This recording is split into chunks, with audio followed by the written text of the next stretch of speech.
get started in about 5 to 7 minutes, folks. Just want to give you an update. Yeah.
Exactly. Yeah, I've seen your stuff, man. Good stuff. Yeah.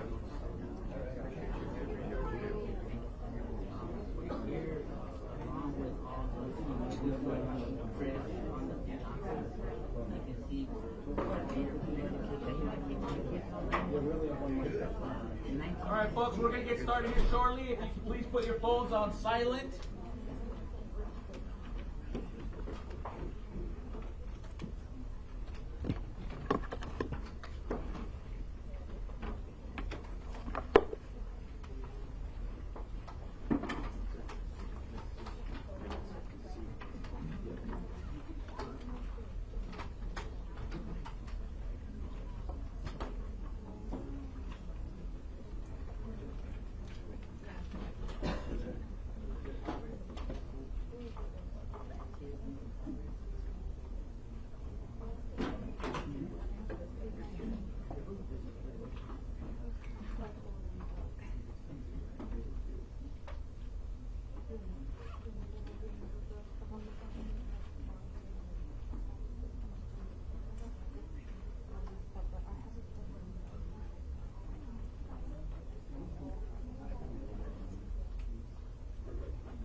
Gotta admit, it's kind of weird standing on this thing. Huh?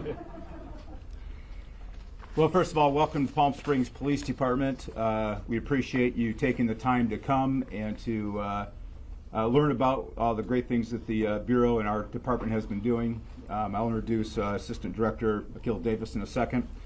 I did want to take a few seconds to recognize the many people who have given us an outpouring of support. From the Governor's Office, we have over here Don O'Keefe and Director of OES. Thank you so much for taking the time to fly down today. We have Congressman Dr. Raul Ruiz here also. We appreciate you coming, Dr. Ruiz, and your support. You've been on the phone with me for 2 days, and I sincerely appreciate that. In addition to that, we have Supervisor Manuel Perez, who is coming, and also, as you can see, all of our council members are here. This is Grace Garner, Councilwoman Grace Garner, Jeffrey Bernstein, and I saw David Reddy. Oh, there he is. David Reddy, Mayor Pro Tem Soto, and then City Manager Scott Stiles and Paul Alvarado, the Fire Chief. I want to turn this over. The most important piece of this is the great work that our partners from the FBI have been doing with our detectives, and I'm just so grateful, Akil, for your partnership. We work shoulder to shoulder on this, and I really appreciate all you've done. So time is yours as much as you like. Thanks a lot, Chief.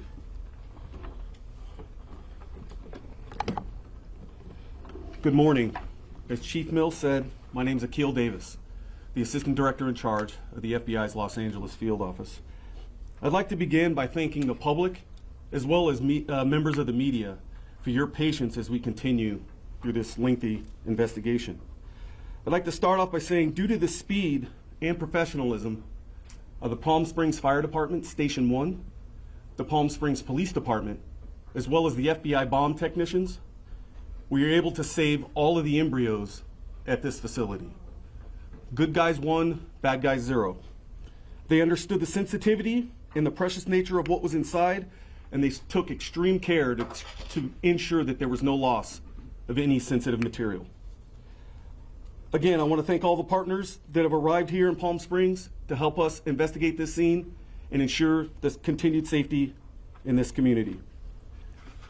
I'd like to address the ongoing search in 29 Palms that many of you asked me about yesterday. I can confirm that we're executing a search warrant at that location in 29 Palms as a result of this explosion here.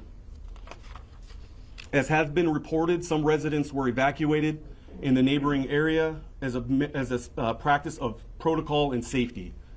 We do not believe that there's an ongoing threat to the public in the 29 Palms area as a result of this investigation. As I mentioned yesterday, our efforts to positively identify the deceased individual here has been found. We are fairly confident that that subject is Guy Edward Bartkiss, 25-year-old from, again, from, again, 29 Palms. This is the same individual that I mentioned yesterday. However, due to our investigation, we were keeping some of that information close hold, but we were now releasing it to you today. The FBI's Joint Terrorism Task Force indicates that we believe he was the subject found near the vehicle. I also want to provide the vehicle information to you. He was driving a 2010 silver Ford Fusion sedan with license plate number 8, H as in Henry, W as in William, S as in Sam, 848.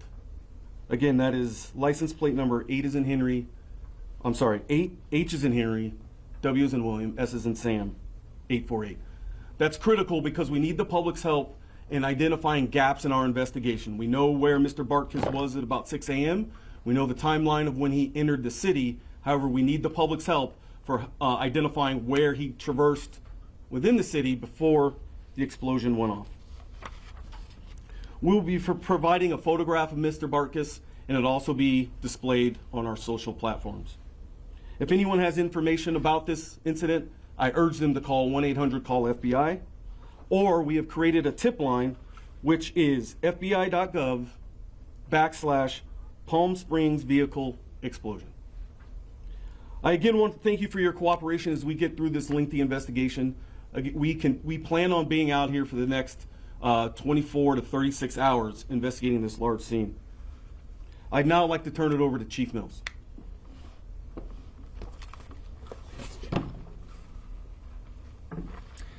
It goes without saying, at the end of this, we'll have opportunity for people to ask questions.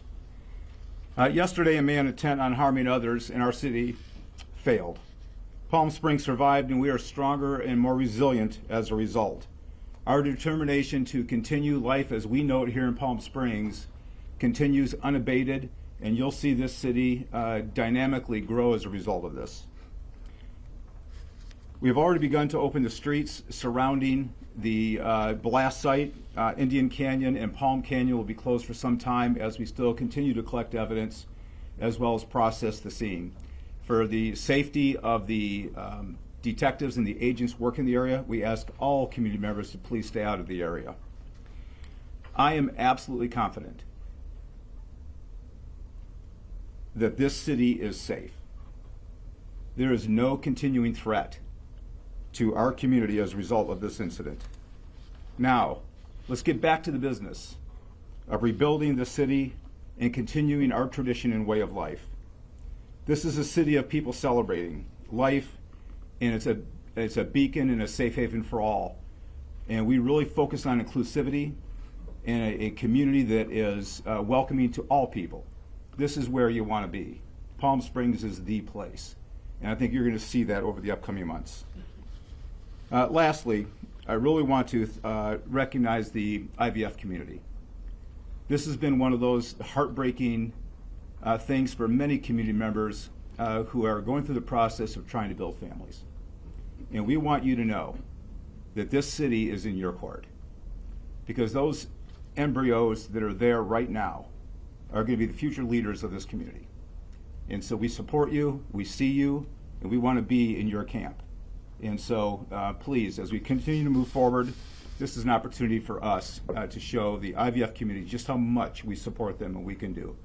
I'm asking all people in Palm Springs, the people who live here, the people who treasure this as a home, get on social media and show how wonderful this city is. Take a photo of the best place that you would like to show the world what's going on and post it, because that's how special this community is. I'd like to turn over to Fire Chief Paul Alvarado.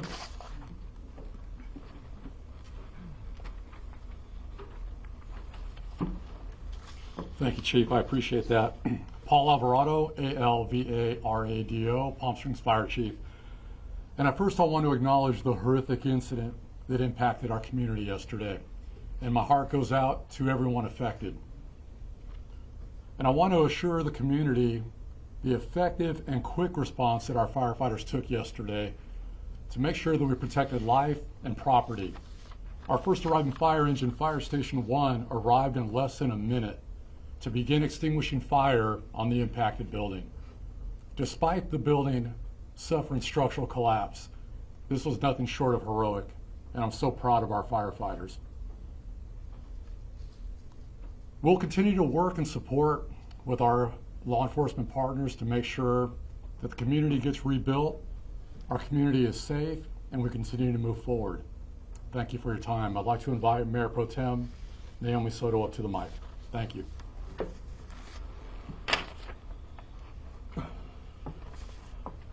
Good afternoon, or good morning. It feels like afternoon already.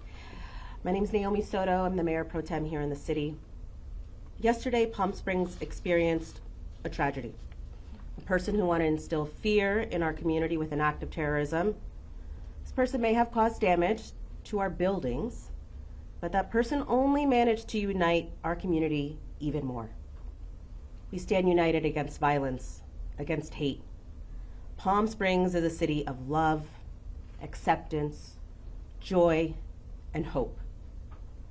I want to assure this community they are in good hands with Police Chief Andy Mills and Fire Chief Paul Alvarado and the brave men and women who responded immediately to the scene of the explosion. And to our partners at the FBI, who are doing everything they can do to find those responsible, we are in deep gratitude to you all.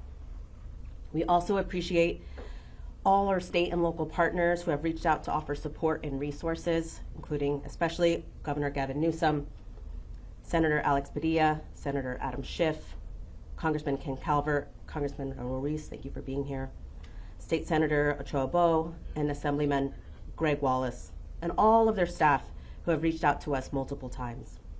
Thank you to our city council members, our city staff, City Manager Scott Stiles. All of your effort means so much during this time of tragedy. And to our community members, again, I want to assure you that we are doing everything we can to help those injured and find those responsible. You are not alone, and we are here with you.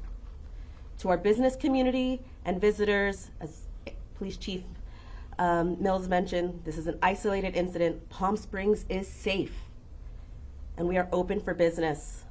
And let's bring the joy and fun of Palm Springs immediately back.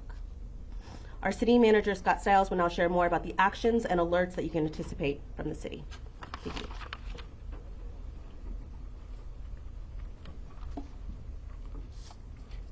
Thank you, Mayor Pro Tem. I'll be very brief, but just a few words, especially for our residents here in Palm Springs.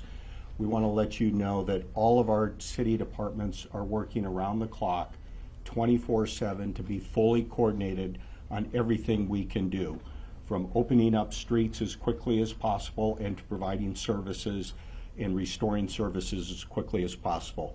That involves all the coordination with our police department, our fire department, public works, who are all out there around the clock, and we will continue to do that. We hope to be opening streets up very soon as possible, and we'll continue to push that out. I do want to mention, especially for our residents, we've created a special landing page on our Engage Palm Springs platform, and that's where people can get all the latest up-to-date information that we're going to be putting out. So please go to that Engage Palm Springs website. many of our residents are already watching it around the clock. The other thing I want to mention very briefly, with the horrific nature of this explosion, as you know, it damaged a great number of businesses and residential properties in and around the vicinity.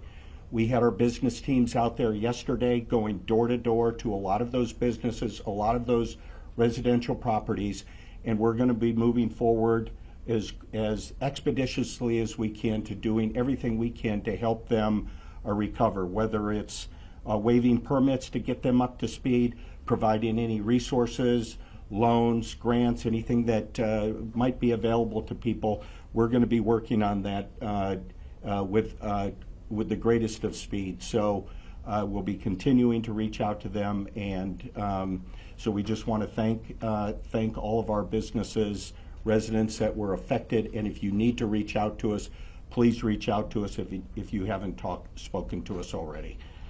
So with that, I'll turn it back over to the Assistant Director for any comments, questions. Okay. Okay, we'll open it up for a few questions. Chief, did you want to? Mark, did you have a question to start off with? I would ask Scott and anybody else in the city, a lot of people were impacted by this mentally, people who came upon the scene and saw horrific things. Would the city necessarily make any resources available to help people or guide people as they try to emotionally recover from this incident?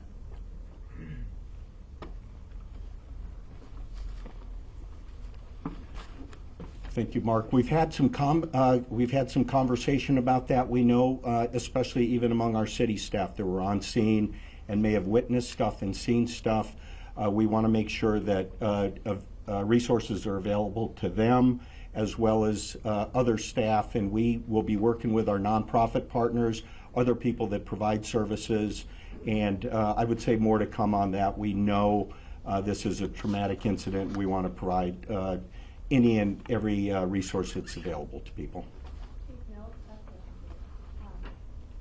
there anything you can tell us about the suspect in the state of mind? There was something posted about his online rambling for speed. Think that's received by IDS, and do you have something against it because of his consumption that way? Yeah, I want to be very careful how we respond, so I'd like to keep it under one roof, and I'll have Assistant Director Davis respond to that. Thanks, Chief. So, yes, the subject had nihilistic ideations, and this was a targeted attack against the IDF facility. Make no mistake, we are treating this, as I said yesterday, as an intentional act of terrorism. Assistant Director? Sir? Is the audio recording on the Pro Mortalist website, is that confirmed to be the suspect? I'm not going to answer that at the time. Investigation's ongoing. Assistant Director, are you aware of a possible manifesto about the investigation and a I am. possible planned attack for next week? We are looking through that. We are tracking a possible manifesto out there, and it's part of our ongoing investigation. And was this explosion being live streamed? We believe he was attempting to live stream it, and yes, that is also part of our investigation. Was it successful? Sir? I was from NBC Palm Springs. Yesterday afternoon, we were contacted by an individual who was at the corner of Toshiba and Palm Canyon at the time of the explosion. He was stopped at a red light there. He got out of his car to see if there were any victims. He didn't find any, but he did find evidence, which he took home with him. That evidence, he showed me, appears to be part of an explosive device, perhaps an accelerant or an exciter or something of a bomb. I told him to contact you folks. I'm wondering, have you heard from him? Did you get that device that you showed me?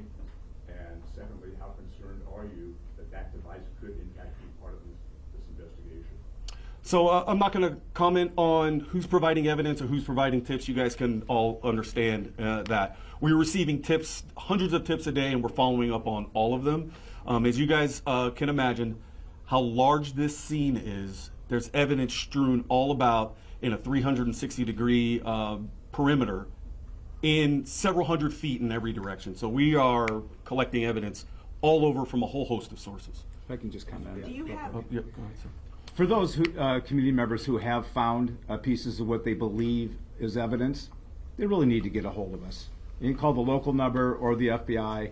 This is unacceptable, and let's be really direct with that. If that person, if you could recontact them for us and let them know they need to turn it in. I believe he's been in contact with you, and looking online this morning, the device is described as one of those commonly used as explosives. So, Okay, well- any further comment on that? I mean, make no mistake, sir, this absolutely were explosives used in this incident. A large bomb went off in the city of Palm Springs yesterday. And this certainly could have been part of that evidence. Could be. When you Yeah. talk about this 25-year-old, was he already known to law enforcement, or was this the first time that he's popped up on your radar? This is the first time he's popped up on our radar. Not to say that he hasn't had other contacts, but we are working with our locals to kind of vet that out. And do you have an update on those 4 people, on their injuries, or what's the status of them? Yeah, go ahead. Chief. All of the people who were injured in the blast have been released from the hospital and medical care. Thank you.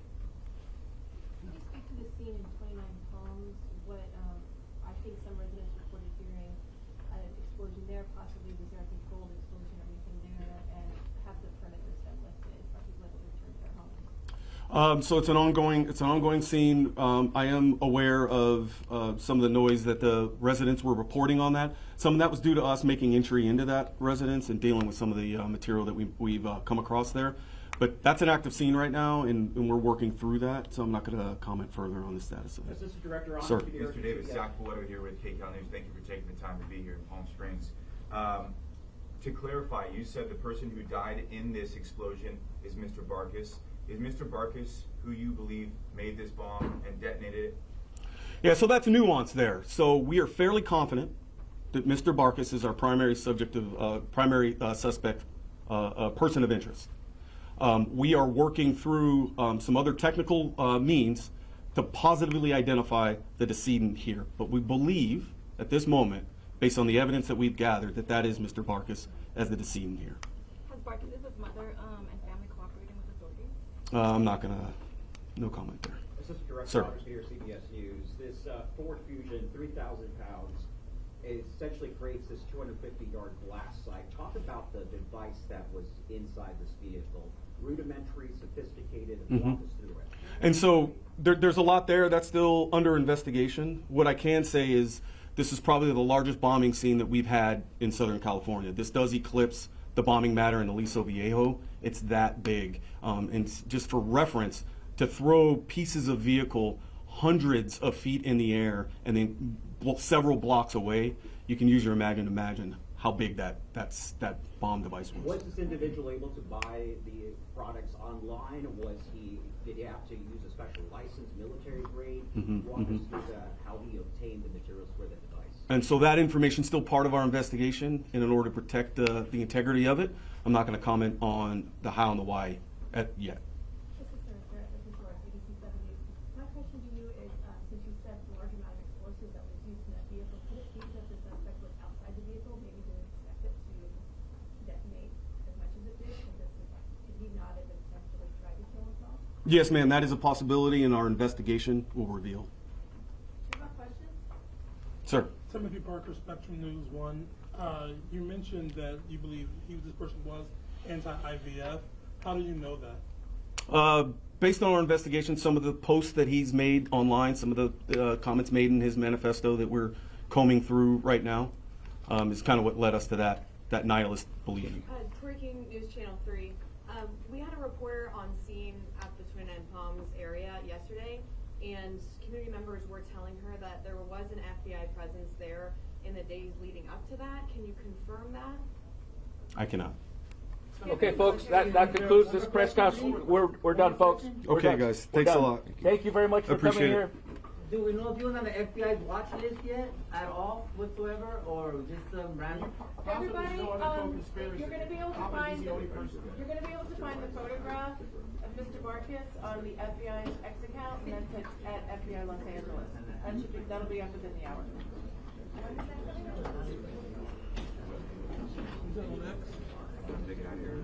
I did ask for them.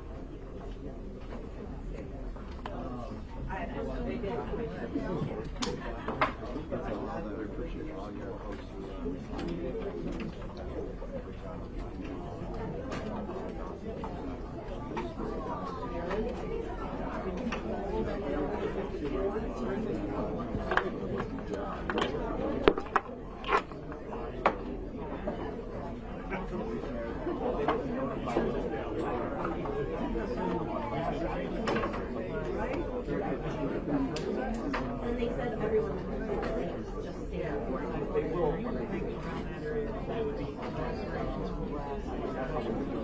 Yeah, that's what we're gonna do. I'll be on the news. Okay, oh yeah, I'll come. Oh my god. I'll come say hi. See, that's easy.